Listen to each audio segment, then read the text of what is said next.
Hi, and welcome to the next in our series of Equality Trust podcasts. I'm really delighted today to be joined by Fernanda Balata. She is a political economist and advocate for economic justice.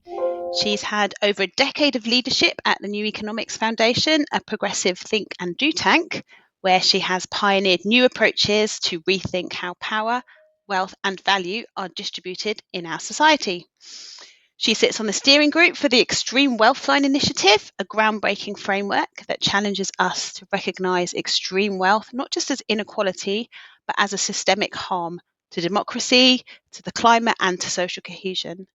Her work brings a fresh, critical lens to the global economic agenda, building bridges between grassroots movements, policy innovation, and multilateral spaces.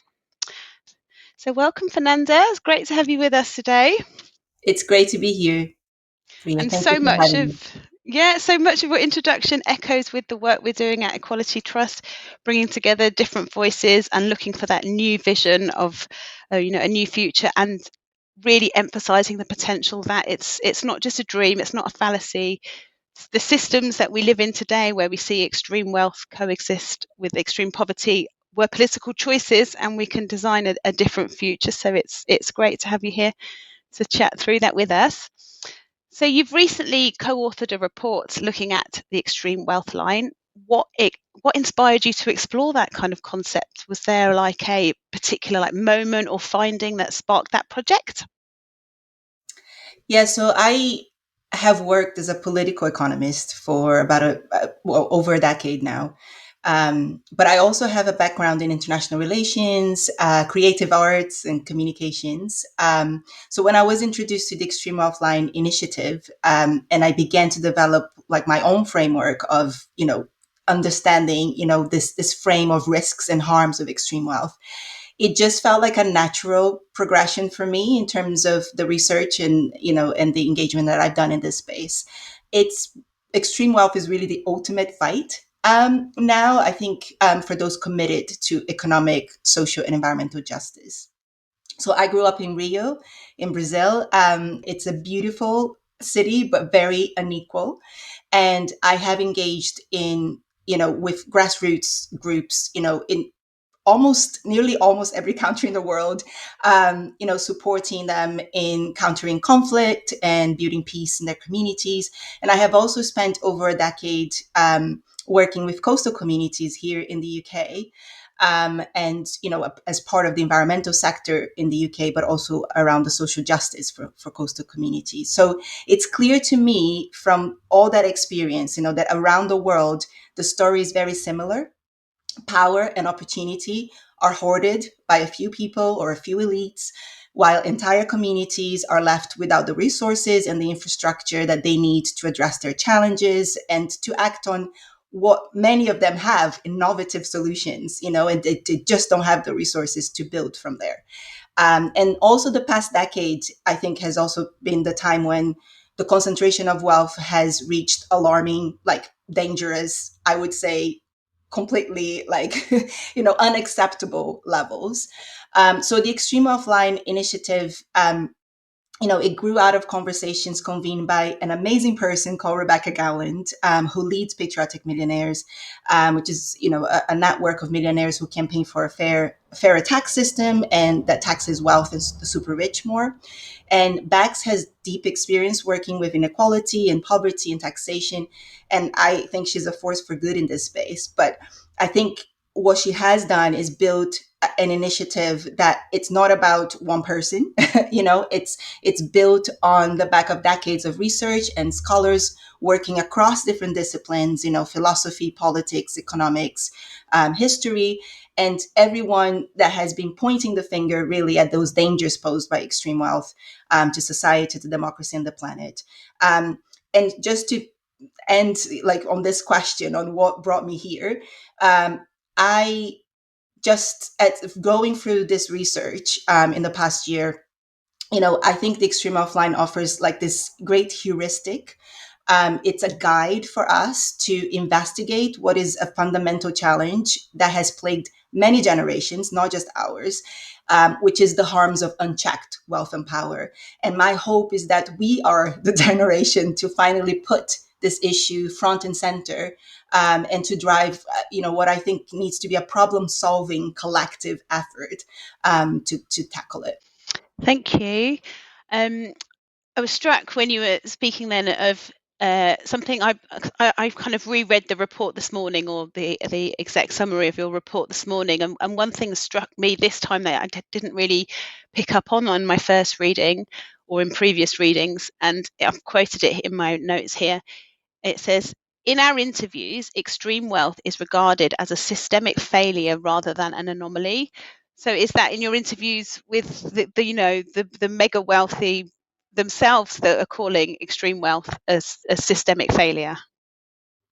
Yeah, so I mean, it's fair to say, and I did put that in the report, that we did approach millionaires who were already in some way engaged, in the issues of inequality and fair taxation, mostly through networks like Patriotic Millionaires, but others that are, growing around the world, really. But from there, I actually did ask some of them to help us reach, within their networks to people, other millionaires or other wealthy people who might not be active on these issues and who might hold different views. And what I found striking was that, yes, many of them were open to talking about it. They were anonymous interviews, so it really allowed them, and I felt like they saw this as an opportunity to reflect honestly on their role, in the economy and the society. And the prompt that we gave them, to reflect on wealth, when wealth stops being, good for society and starts doing harm. It really allowed for what I found like fascinating conversations. To be honest, like I would do another whole year of just interviews, across the spectrum, because very nuanced. Many of them had already felt unease about their wealth, but lacked the language or like the frameworks to explore it. So, again, it just really, highlighted to me the power of having, the extreme wealth line as a prompt, really, to Yeah. start that conversation. Yeah, and it's so out of kilter, that kind of idea that it's actually a failure rather than, the dream that we're told you have to aspire to this. Everybody wants to be a millionaire. Everybody wants this. When actually, the people that have arrived there, a lot of them see it as a failure. It's not a pleasant experience, and it's not, the fact that it's so toxic to the rest of society and presumably pretty damaging to them is, is a kind of, juxtaposition to what we might imagine it would be like or would feel like. So in the report, you kind of describe this extreme wealth line as a counterpart to the poverty line. Can you elaborate on that a little bit, and what function then you've mentioned about it being a prompt, but are there any other functions that it could hold in kind of public discourse or policy shaping? Yeah, so, the poverty line, I like to start by saying that it's not a perfect metric.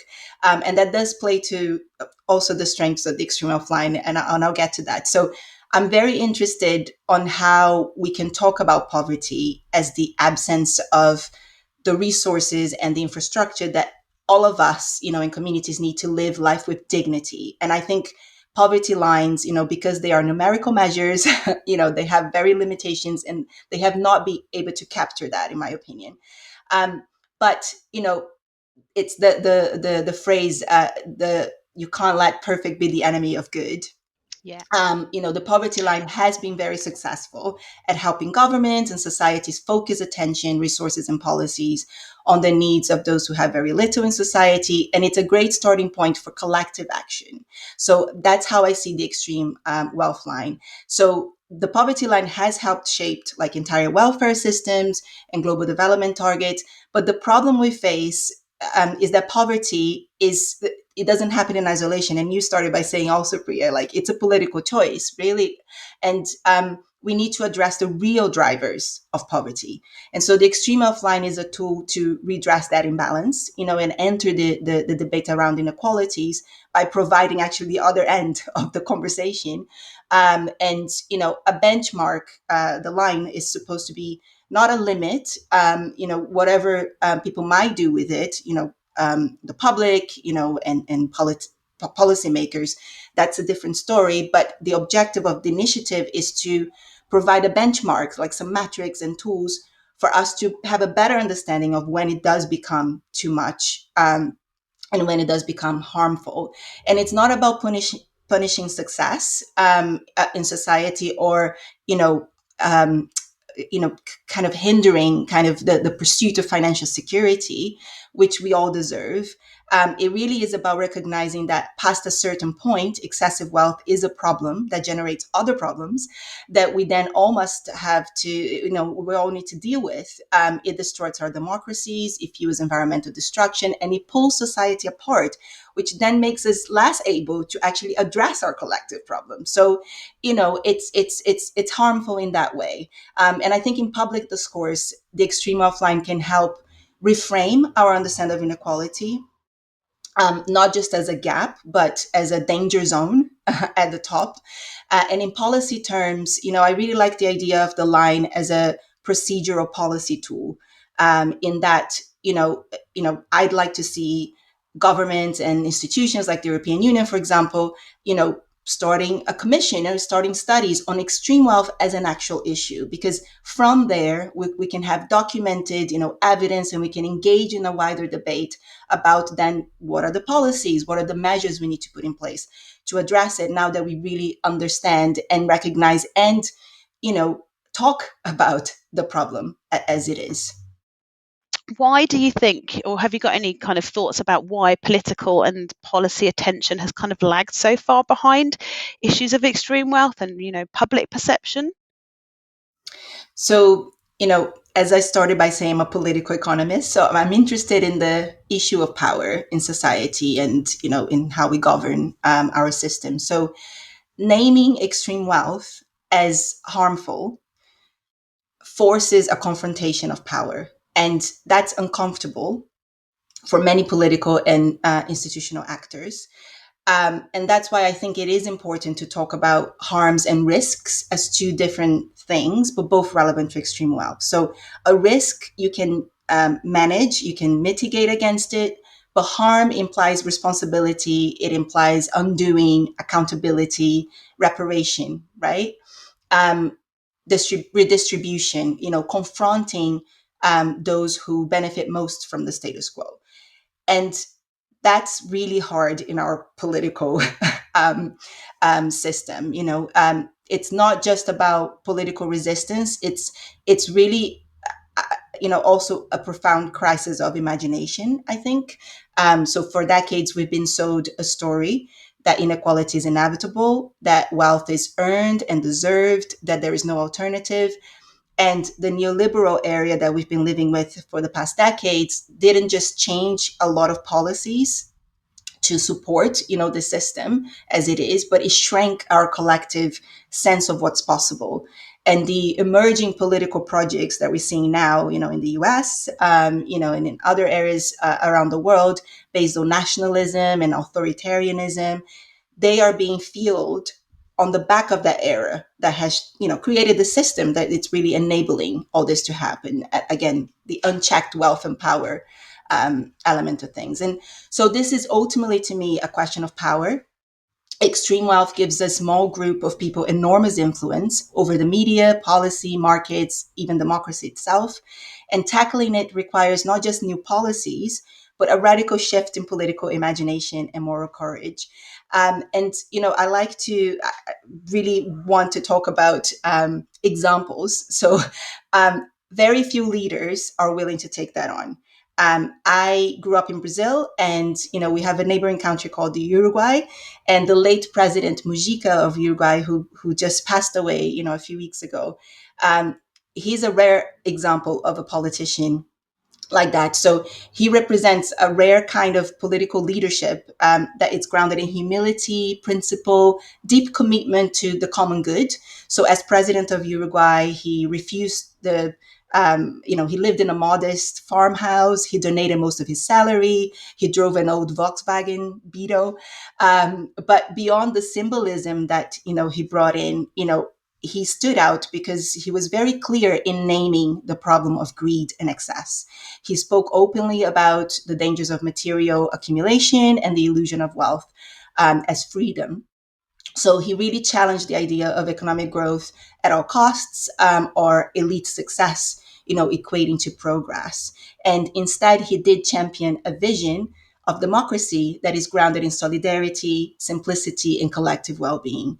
And unfortunately, most politicians now, operate within a system that rewards extraction, individualism, and short-term gain.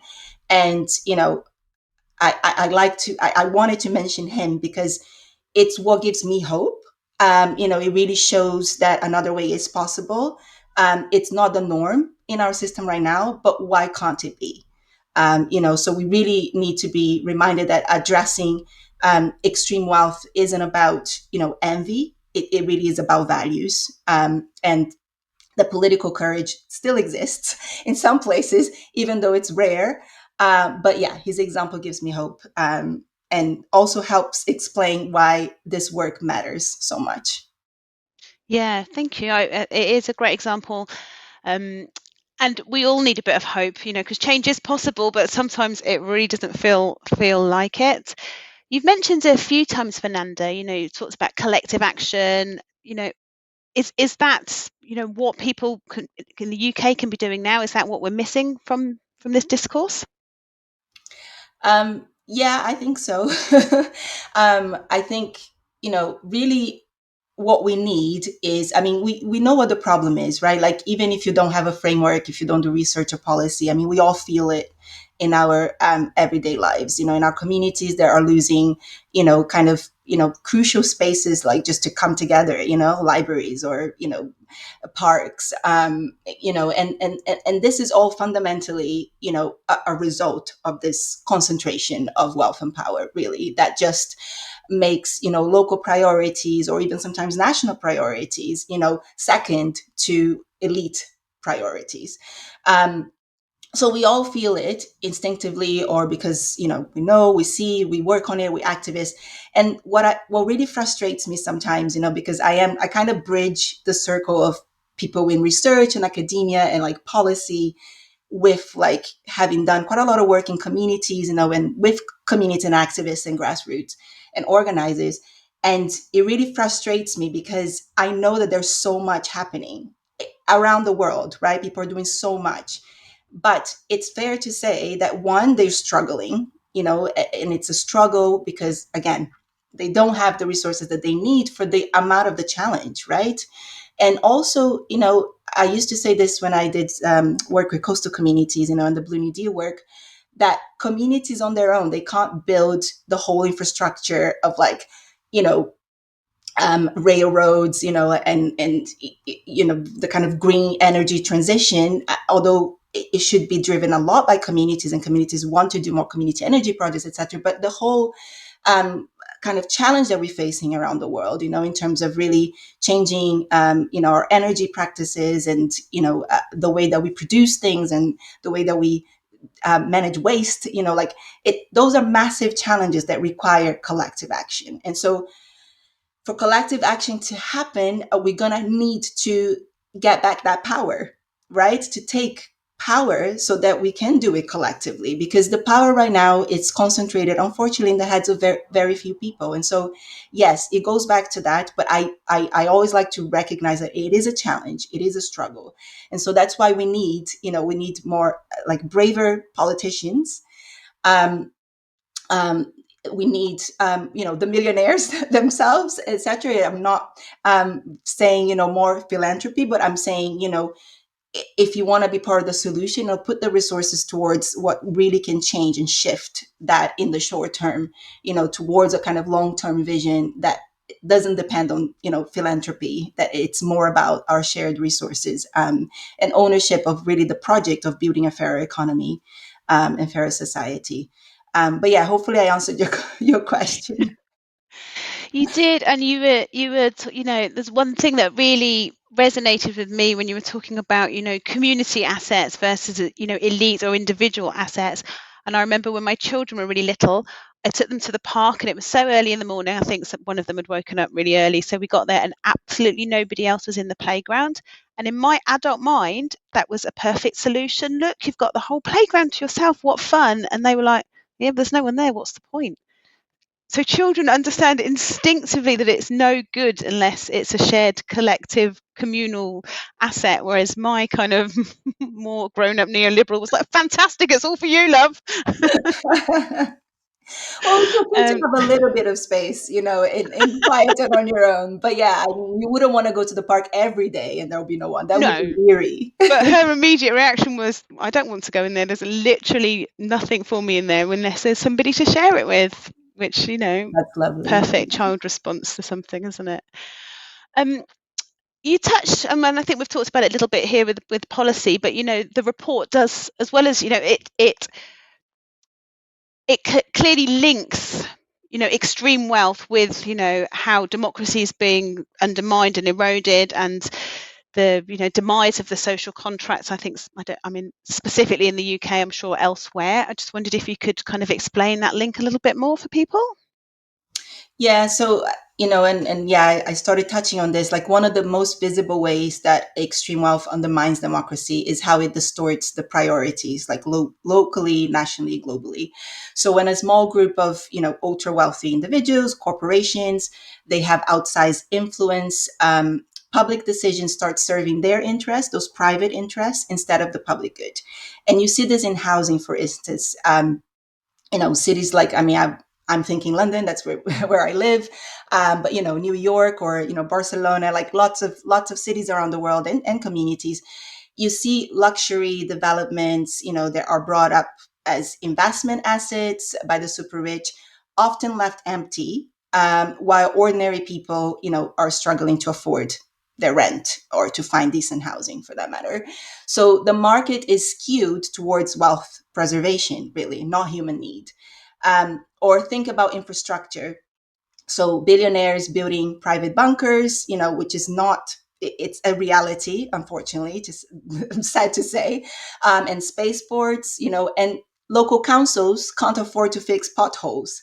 Or upgrade public transport. Public schools that are underfunded, and private wealth funds are funding elite academies or think tanks, for that matter, that influence education policy. So this gap is eroding the trust in the social contract, because people see crumbling services and they wonder, why isn't the system working for us, for me?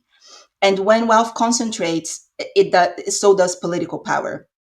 And this is for me, the definition of extreme wealth, as I am talking about in this project, right? It's this relationship between the wealth concentration at extreme levels and how that then equates to a disproportionate amount of power. And the wealthy donors are shaping election outcomes. Their lobbyists are writing the laws, their media outlets then influence public opinion. And this all, again, weakens the social contract. And it really, and this idea that like we're all in it together, right? That we pay our fair share and receive public goods in return. That's what I mean by the social contract. And like I said, to me, like what has been the most damage out of all of it is that we need to get out of the system, and we want to, but the harm that it has done to actually allowing us to collectively to imagine a collective action and then to act on collective action. It's been very damaging. You see, like, the demise of trade unions, over the years, with policies and laws actually preventing people from coming together and demanding better working conditions, or demanding a better society. So yeah, I feel like it's not gonna end. That cycle is not gonna end until we really, really make a concerted effort to stop it. Yeah, and I think there's one other point that you made, just to kind of draw upon that. When people look around them and see the public services crumbling and potholes not getting fixed and can't get doctors' appointments, and then they get the media narrative saying, well, actually, there's certain people to blame for that, isn't there? So it really provides that fertile ground for the rise of the far right, when the truth of the matter is, it's the millionaires and not the migrants that are kind of responsible for extracting all of this money out of the economy and hoarding it. And like you're saying, buying up all the assets so you also can't, there's no housing stock available. Yeah. I think that I like also want to mention someone else, which is Naomi Klein. I don't know if you know her, but Yes. she's obviously amazing. Of course, you know her. So, she released an article recently called End Times Fascism with Astra Taylor, her co-writer, and she really speaks. I mean, she's been speaking about these issues like for the shock doctrine, and other books that she's written for a long time. But I really liked how she captured this this sense of this is the direction, there's nothing we can do about it, and the So, people that are in power and it's that actually so have many the vicious power circles to all do kind of something go different are all together. It just almost committed to feels like it this can't possibly be vision true, of the but world that it's yeah. technology will save us, and like I said, billionaires building bunkers, no bother solving climate change. Technology and the private sector will save us. We can't do anything without the private sector swooping in and investing. Yes, exactly. So it's just a new form, really, of the system that we've already been living with, but it's so much more exposed. And in that, to me, there's a bit of hope as well, like in the sense that it's so in our face now, as you say, like it's hard to believe it's true, but now it's almost unavoidable to acknowledge that it's true. That my hope is that that will spark action, by all the different actors that need to engage. And do you think that's a bit of the Donald Trump effect, that we can no longer pretend it's not actually happening right in front of our eyes? Yeah, I think, I mean, he's I we have this conversation ongoing with people working in this space, and you included, on like how do we talk about these issues, right? I mean, without kind of just making it about an individual or a set of individuals, right? Because it is a systemic problem. At the same time, of course, there are some individuals out there that have wealth, that have power, and they are making decisions that are harming all of us. They should be held accountable, absolutely. But I think Donald Trump is just another one, but one with tremendous power.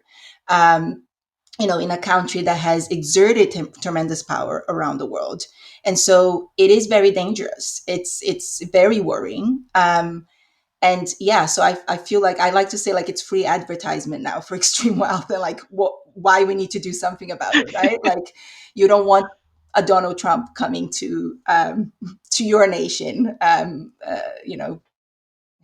Yes. Um, so just thinking back to the report itself, what kind of responses do you have for kind of critics that say, setting an extreme wealth line could be either politically divisive or seen as punitive?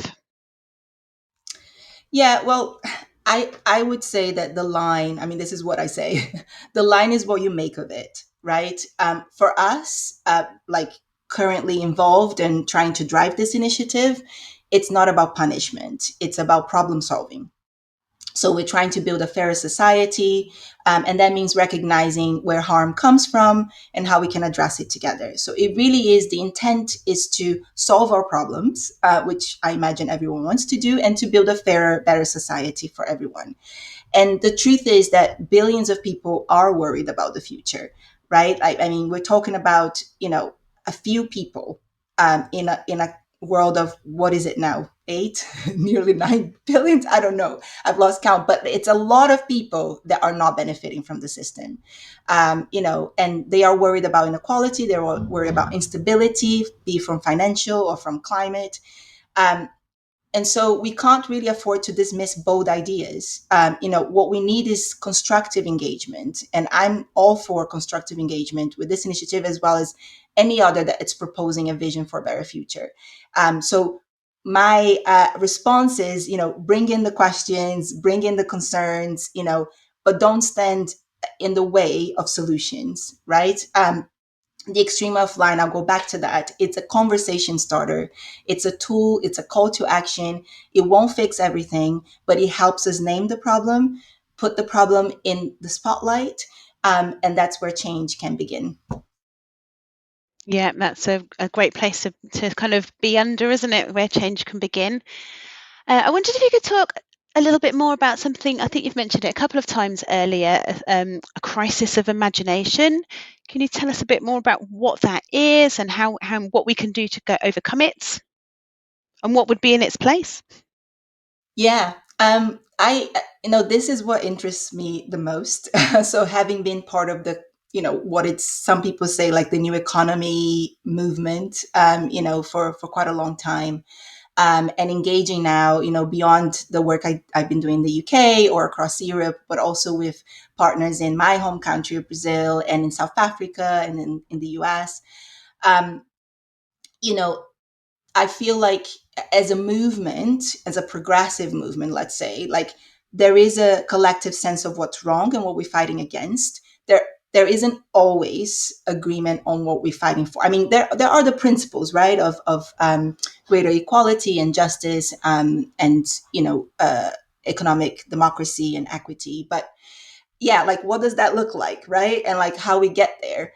But I feel like that's where the role of kind of imagination and bringing in other people in society, that are engaging in creation, filmmakers, and painters and artists and actors and so forth.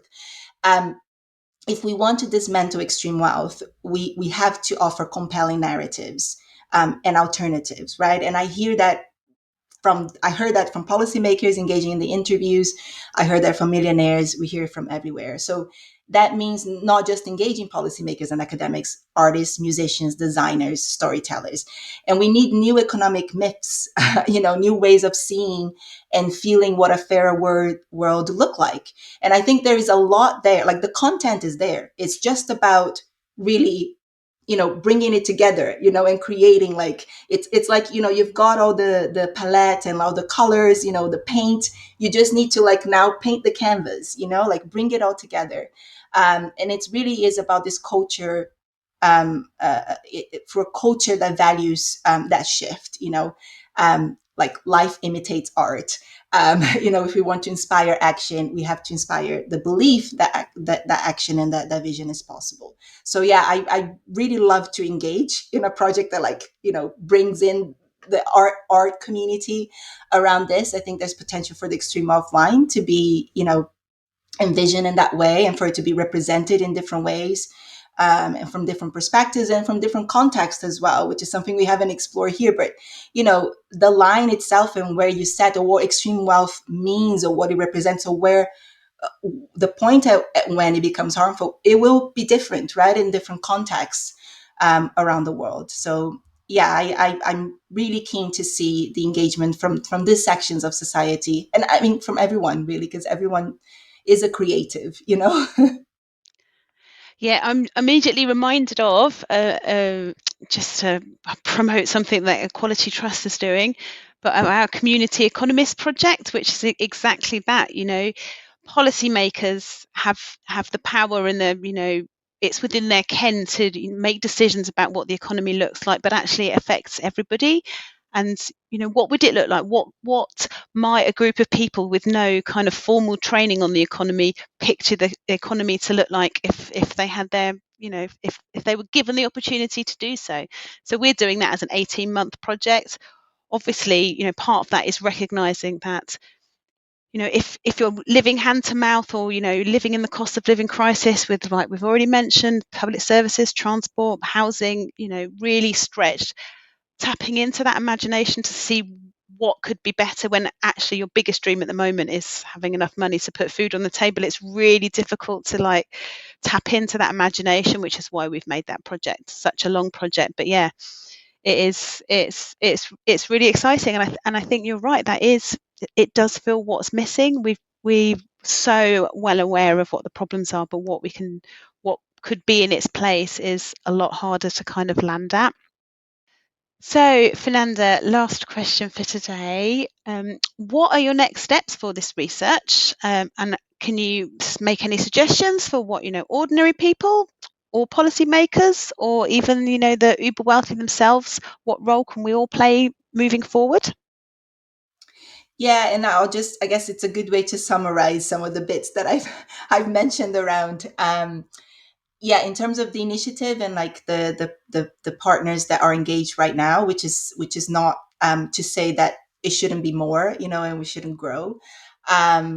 It's about building more the evidence base, and there are researchers at the LSE, as well as with Ingrid Robbins that wrote the book on limitarianism, who's very much involved, working on like what the methodology, like how would we go about, identifying those thresholds of harm from wealth, which is a really exciting project. Like I said, I mean, there's lots of ideas floating around, like, how can we bring the initiative to life, by engaging more public debate and bringing the arts in. And so, for example, citizens assemblies, or like, just more projects that are actually asking ordinary people, right? And people from different walks of life and from different contexts. What does that mean? Where would they set the line? Because we can't just end here with the voice of millionaires and policymakers, like we need to expand this discussion to other people. And so ordinary people can, spread the word, I think engaging local movements, and really demand accountability. You can do that in so many different levels of life, like in your local community, in your school, or to politicians. Policymakers need to put extreme wealth on the agenda. So to me it means looking at extreme wealth as an issue that is threatening society. And so that's the first step to then understand how we can address it. And there are lots of solutions out there already, from policy, from taxation, fair taxation, transparency, and democratic checks on power. Millionaires can step up and not just pay more tax, which would be great, but also using their platforms to support reform, to support the people that are galvanizing from the bottom, to fund creative work and to back campaigns that challenge the logic of extreme wealth itself. So yeah, just to end that, it's a collective effort. I trying to do my part. I am, surrounded by people that do amazing work in this space, and so I just want to learn more and galvanize more support for the initiative, and yeah, and see where we get to, which it will be good. It will be good. So Fernanda, thank you for all your work on the report, and thank you for joining us today.